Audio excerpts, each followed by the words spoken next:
राधे राधे। गुरु ब्रह्मा गुरु विष्णु गुरुदेवो महेश्वरा, गुरु साक्षात् परम ब्रह्म तस्मै श्री गुरुवे नमः। नमो नमो माता पिता, नमो नमो गुरुदेव। गजानंद आनंद करो, सुख संपत्ति में सिर, दुर्जन को सज्जन करो, नूत जिमाऊं खीर। श्यापति रामचंद्र की जय, उमापति महादेव की जय, वृंदावन कृष्ण चंद्र की जय, पवन सुत हनुमान की जय। संसार में प्रेम की रीति देखने लायक होती है। सच्ची प्रीति जो होती है कैसी होती है? जल को दूध में मिला दिया जाए तो जल जो है दूध के भाव से बिक जाता है। ये संगत का असर है। परंतु कपट रूपी अगर उसमें खटाई डाल दी जाए तो पानी अलग हो जाता है, दूध फट जाता है और प्रेम रूपी स्वाद जो है वो खत्म हो जाता है।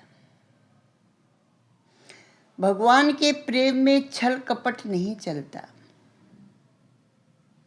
छल कपट तो वो कूड़ा करकट है जो हमारे हृदय को मैला कर देता है, विचार शक्ति को कुंठित कर देता है, दया को हृदय से दूर कर देता है और लोभ के बाजार में हमको पटक देता है। कपट जो है दान के दरवाजे को हमेशा के लिए बंद कर देता है और विश्वास की जो नाव होती है ना उसको डुबो देता है। संसार में व्यवहार करो मृदु बन करके, कपट बनकर नहीं। आइए श्रीमद् भागवत कथा में प्रवेश करते हैं। पांडव स्वर्गारोहण की यात्रा में भगवान के धाम को चले गए। इधर परीक्षित जी राज्य कर रहे हैं। उनके राज में चारों तरफ सुख शांति है। उन्होंने बड़े बड़े अश्वमेध आदि किए।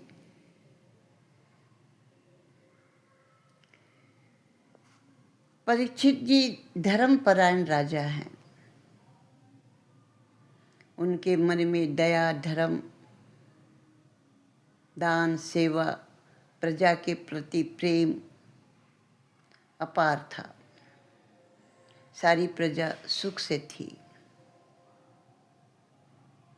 यदि आचार विचार शुद्ध होते हैं तो कली उसमें प्रवेश नहीं कर पाता।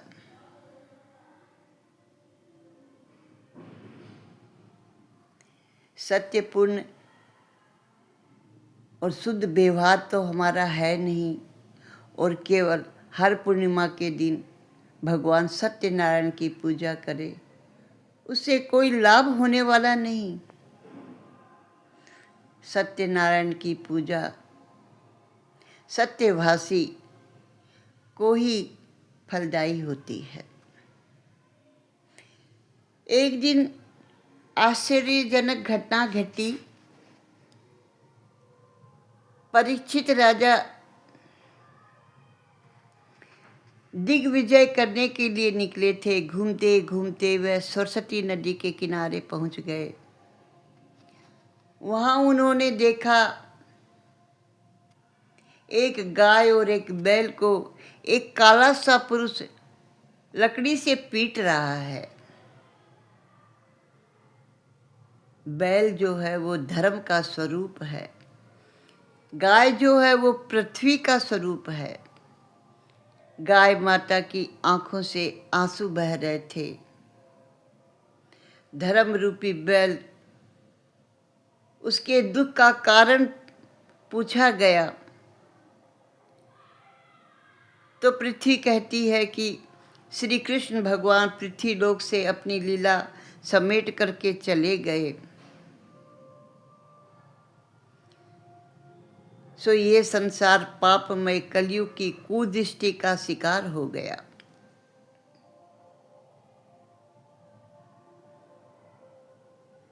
धर्म की मर्यादा का पालन ठीक तरह से करेंगे तो ज्ञान अपने आप ही प्रकट हो जाता है। धर्म के ऊपर आरूढ़ रहेंगे तो ज्ञान की गंगा का अवतरण हो जाता है। शिवजी महाराज नंदी पर सवारी करते हैं, धर्म पर आरूढ़ रहते हैं, इसीलिए तो उनके सिर पर ज्ञान गंगा है। धर्म के 4 अंग हैं: सत्य, तप, पवित्रता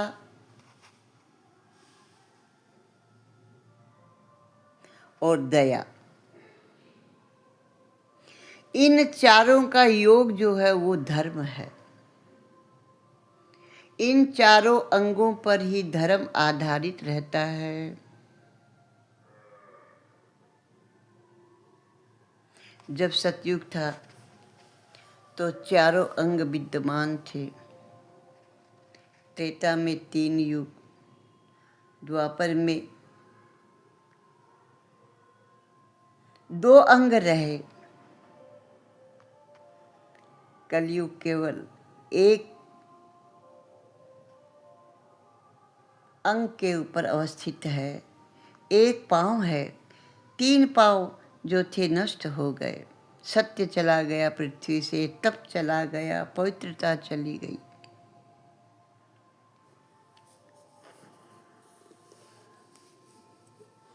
सत्य ही परमात्मा है।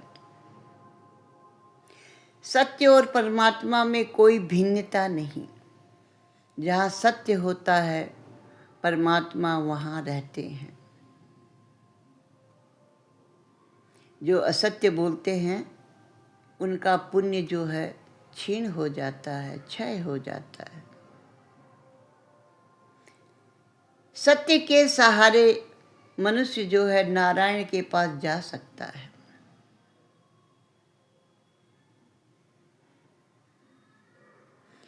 तप करो, हर प्रकार के सुख का उपयोग मत करो। थोड़ी सी तपस्या रोज किया करो, उस पर परमात्मा कृपा दृष्टि करते हैं। जो बिना थोड़ी तपस्या किए और अपनी मनमानी करते हैं वहाँ कलयुग का वास आ जाता है। जिभ्या जो कुछ मांगे उसे मत दो, कुछ सहन करना सीखो। इंद्रियों का स्वामी जो है वो आत्मा है। इंद्रियां जो कुछ मांगे उसको मिलता रहता है, तो हम इंद्रियों के गुलाम बन जाते हैं। पवित्रता, कलयुग में पवित्रता तो कहीं रह ही नहीं गई। बाहर से सब पवित्र दिखाई देते हैं, नहा धो करके, इत्र फूले लगा करके सब साफ सुथरे दिखाई देते हैं, लेकिन अंतःकरण जो है इस कलयुग में सबके मलिन हो गए हैं। वस्त्रों का दाग तो मिट सकता है, किंतु हृदय पर लगा दाग कैसे मिटेगा। लागा चुनरी में दाग मिटाऊं कैसे, लागा चुनरी में दाग।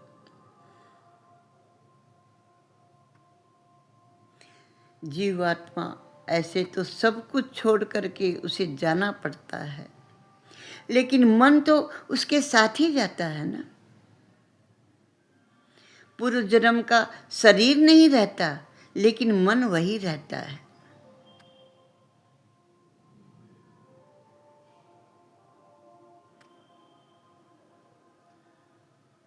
मृत्यु के बाद मन जो है साथ जाता है, इसीलिए मन की देखभाल करना बहुत जरूरी है। मन की चिंता करो, कपट, छल, छिद्र, ईर्ष्या, द्वेष अगर मन में रहेगी तो ये जीवन तो बिगड़ा ही है, दूसरा जीवन भी बिगड़ ही जाएगा। दया जो है धर्म का चौथा अंग है। श्रुति कहती है सबके प्रति मन में दया भाव अवश्य रखना चाहिए। किसी के दुख को देख करके जो दुखी होता है उसकी सहायता करता है वो सर्वश्रेष्ठ है। जो केवल अपने लिए पकाता है, कमाता है और खाता है वो पाप खाता है।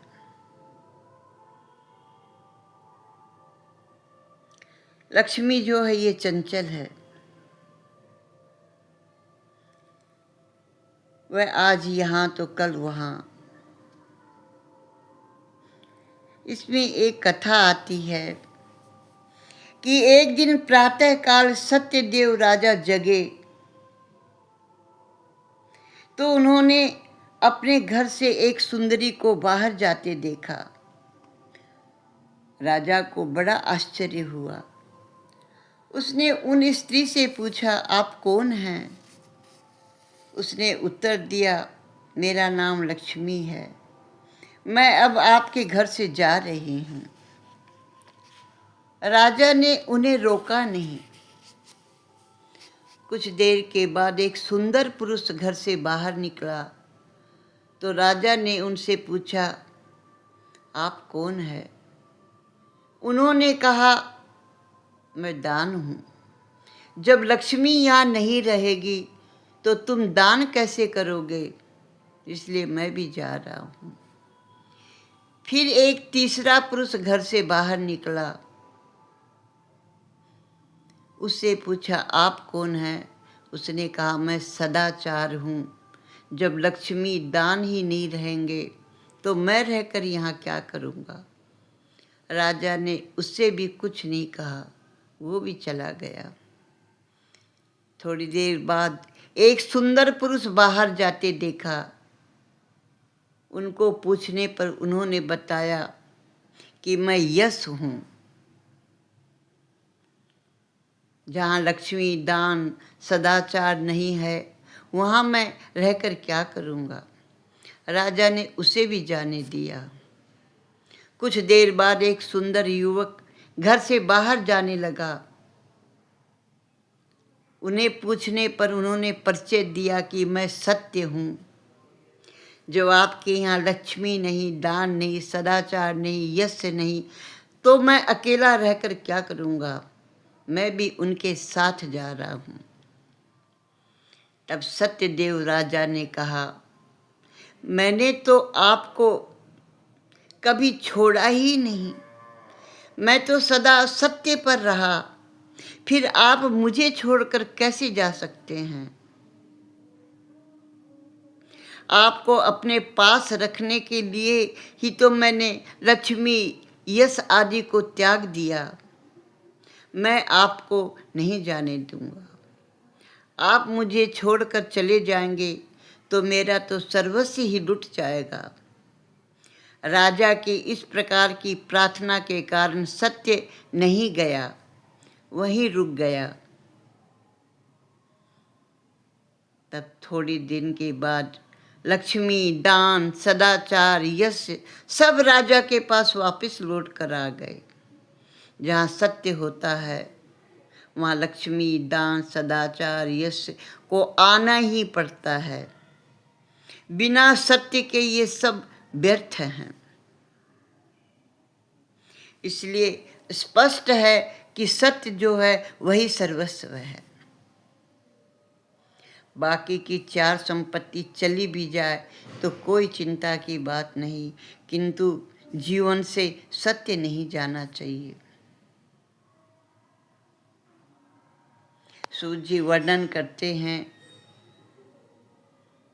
कि धर्म की व्याख्या की गई है। सत्य, तप, पवित्रता, दान, ये 4 ही धर्म के प्रधान अंग हैं। इन चारों तत्वों से जो परिपूर्ण है वही धार्मिक है।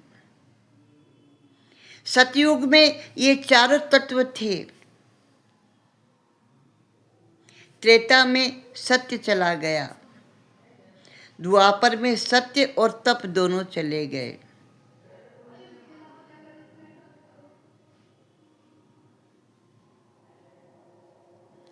और कलयुग में सत्य तप के साथ साथ पवित्रता भी चली गई कि कलयुग में केवल दान रह गया।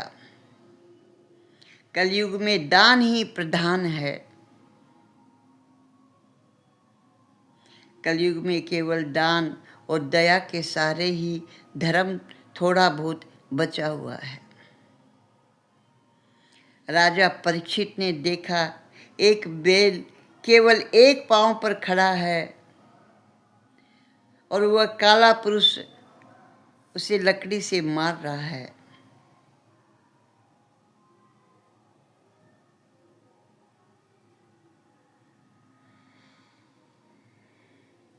राजा ने उस काले पुरुष से कहा कि तुम कौन हो और बैल और गाय को क्यों सता रहे हो?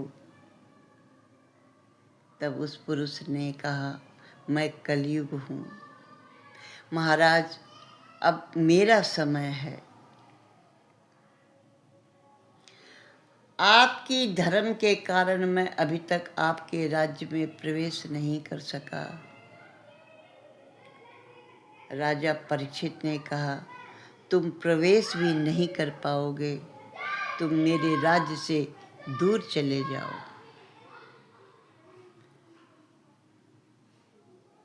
कलयुग राजा के चरणों में बैठ गया और राजा के चरणों को स्पर्श किया और प्रार्थना की, महाराज मेरा समय है, मैं कहाँ जाऊं? मुझे कुछ स्थान तो आपको देना ही पड़ेगा। कली ने परीक्षित के चरणों का स्पर्श किया। यही कारण था कि परीक्षित की मति भ्रष्ट हुई।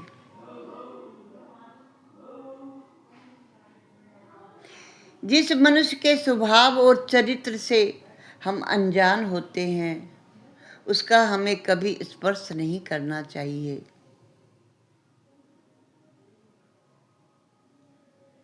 क्योंकि स्पर्श से कुछ न कुछ परमाणु शरीर में प्रविष्ट हो जाते हैं। पुण्यशील व्यक्ति के परमाणु पवित्र होते हैं, पापी व्यक्ति के परमाणु अपवित्र होते हैं। जैसा व्यक्ति का स्पर्श करोगे वैसे व्यक्ति के परमाणु शरीर में घुस जाते हैं। राजा परीक्षित ने कली को स्पर्श कर दिया, इसलिए उनकी बुद्धि में कुछ विकार आ गया। राजा जानते थे कि ये कलयुग है, अपवित्र है, उसे तो दंड देना चाहिए। दुष्टों को दंड देना राजा का धर्म है। फिर भी उन्होंने कली के प्रति दया दिखाई। उन्होंने कहा, तुझे मैं मारूंगा नहीं, किंतु तू मेरे राज्य की सीमा से बाहर चला जा। कली ने राजा से प्रार्थना की, मैं कहाँ जा सकता हूँ? तब परीक्षित ने उन्हें 4 स्थान दे दिए। दूत, क्रीड़ा, मदिरा, नारी का संग और हिंसा।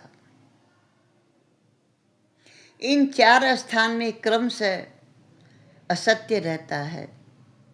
मद माने घमंड, स्त्री के प्रति आसक्ति और हिंसा यानी निर्दयता, ये 4 जो है अधर्म है। जुए सट्टे का धन जिसके घर में आता है वहाँ साथ साथ कलयुग का प्रवेश हो जाता है। अधर्म का धन प्रभु की सेवा में स्वीकार नहीं।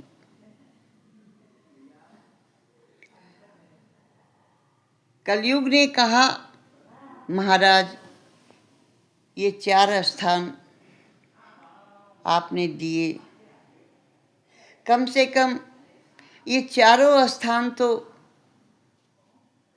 अपवित्र स्थान है, कोई एक स्थान तो मुझे पवित्र दीजिए।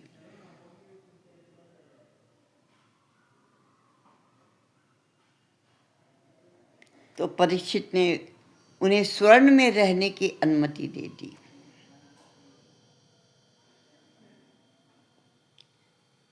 अशुद्ध साधन से, गलत रास्ते से जो सोना घर में आता है तो कली भी उसके साथ साथ आ धमकता है।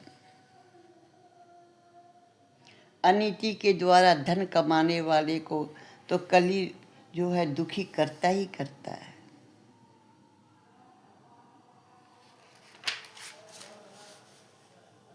असत्य, मद, काल, बैर, रजोगुण, ये 5 जहाँ होते हैं वहाँ आज भी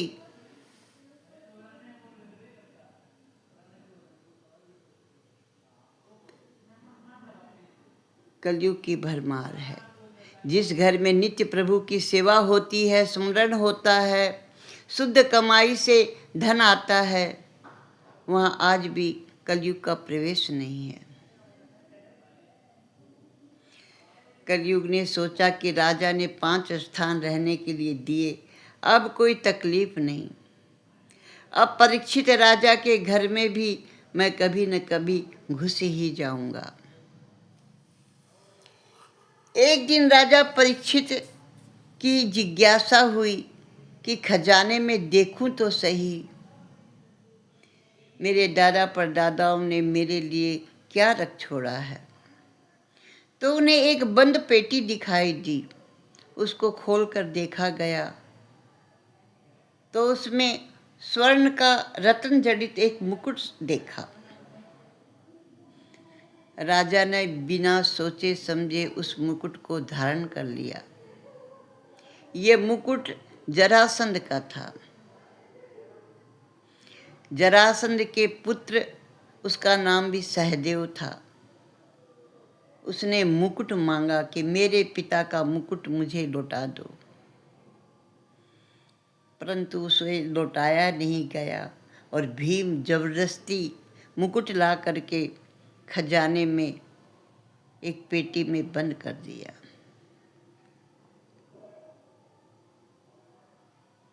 अनीति का धन उसके कमाने वाले और वारिस दोनों को दुखी करता है।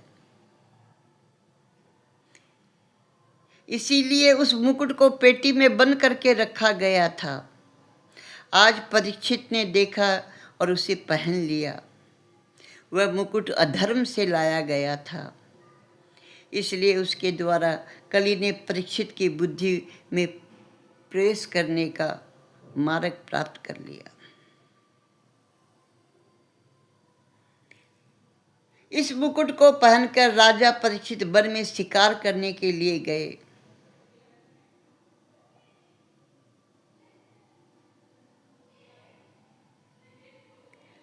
राजा वैसे तो जल्दी शिकार करने के लिए वो जाते नहीं थे, लेकिन आज चले गए। अनेकों जीवों की उन्होंने हत्या की। मध्याह्न काल होने पर राजा को भूख और प्यास लगने लगी। उन्होंने एक ऋषि का आश्रम देखा, उसमें प्रवेश कर गए। ये आश्रम सम्मिक ऋषि का था। उस समय सम्मिक ऋषि समाधि में लीन थे। कोई संत जब ध्यान में बैठा हो वहाँ नहीं जाना चाहिए। यदि जाना भी पड़े तो प्रणाम करके लौट आना चाहिए।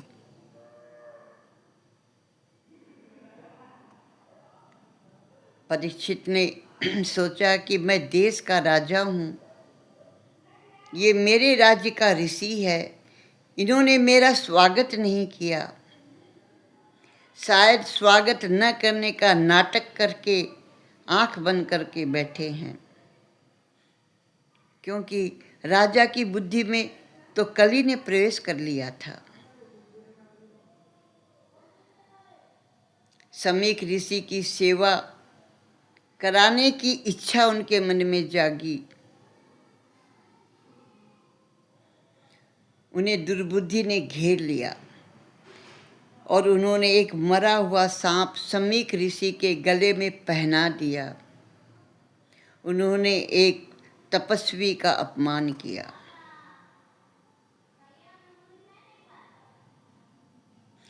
दूसरों को अपमानित करने वाला स्वयं अपमानित होता है। दूसरे को छल करने वाला खुद छला जाता है, क्योंकि सभी की आत्मा में वो परमात्मा का वास है। राजा ने समीक ऋषि के गले में मरा हुआ सांप पहना दिया।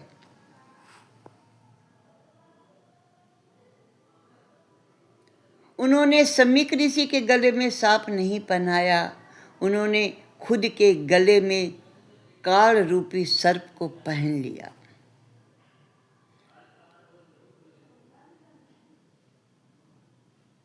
राजा वहां से लौट आए। तब तक समीक ऋषि के पुत्र श्रृंगी ऋषि वहां पहुंचे। उन्होंने अपने पिता के गले में मरा हुआ सर्प देखा। क्रोध की ज्वाला भड़क उठी। अपने पिता का अपमान करने वाला ये राजा अपने को क्या समझता है? वो जानता नहीं कि ब्रह्म तेज आज भी जगत में विद्यमान है। मैं राजा को श्राप देता हूँ कि हे राजा, तूने मेरे पिता के गले में मरा हुआ सांप डाला, किंतु आज के 7वें दिन तुझे तक्षक नाग डसेगा और तुम्हारी मृत्यु हो जाएगी। इधर राजा परीक्षित महल में पहुंच करके अपने सिर से मुकुट उतारा और तुरंत उन्हें अपनी भयंकर भूल का आभास हो गया, भान हो गया। आज मैंने ये कितना बड़ा पाप कर डाला। मैंने मति भ्रष्ट होकर ऋषि का अपमान कर दिया। जब मति भ्रष्ट हो जाए तो मान लो कुछ न कुछ अशुभ अवश्य ही घटने वाला है। पाप हो जाए तो उसका विचार करो, अपने शरीर को सजा दो। भोजन करने के पहले सोचो मेरे हाथों से कुछ पाप तो नहीं हुआ। जिस दिन पाप हुआ हो उस दिन अनशन कर लिया जाए, कुछ तो पाप का प्रायश्चित हो ही जाएगा। धन्य है राजा परीक्षित, धन्य है उनकी निष्ठा। उन्होंने अपने जीवन में कभी पाप नहीं किया था, किंतु आप पाप हो जाने के बाद उन्होंने पानी तक नहीं पिया। ऋषि कुमार द्वारा दिए गए सांप की बात सुन करके उन्होंने सोचा बहुत अच्छा हुआ, मुझे मेरे पाप की सजा मिल गई। परीक्षित सोचते हैं कि मैं संसार के विषय सुखों में फंस गया था, अतः मुझे सावधान करने के लिए ही प्रभु ने मुझ पर बहुत कृपा की है। मुझे अगर श्राप नहीं मिला होता तो मैं भला कब वैराग्य धारण करने वाला था। मेरे लिए प्रभु ने 7 दिन का अवसर तो दिया। मृत्यु सिर पर मंडरा रही है, ऐसा सोचते रहेंगे तो पाप से हम बचते रहेंगे। परीक्षित ने ग्रह का त्याग किया, सिंहासन का त्याग किया, अपने पुत्र को राजगद्दी दे करके और गंगा तट पर चले आए। उन्होंने गंगा में स्नान किया, निश्चय किया कि अन्न जल का त्याग करके अब मैं प्रायश्चित करूँगा। बड़े बड़े ऋषियों को ये बात मालूम हुई। बिना बुलाए राजा के वो सब मिलने पहुँचने लगे। उन्होंने सोचा कि परीक्षित अब राजा नहीं, राज ऋषि बन गए हैं। राजा के विलासी जीवन का अंत हो गया। राजा का जीवन बदल गया। इसीलिए उन्होंने सब कुछ त्याग करके गंगा के घाट पर आकर बैठ गए। इसीलिए सब परीक्षित से मिलने के लिए पहुंचने लगे। परीक्षित जी ने खड़े होकर के सबको प्रणाम किया, सबकी पूजा की। क्रम से आगे राधे राधे। जय राधे जय राधे, राधे राधे जय राधे। जय राधे जय राधे, राधे राधे राधे जय राधे।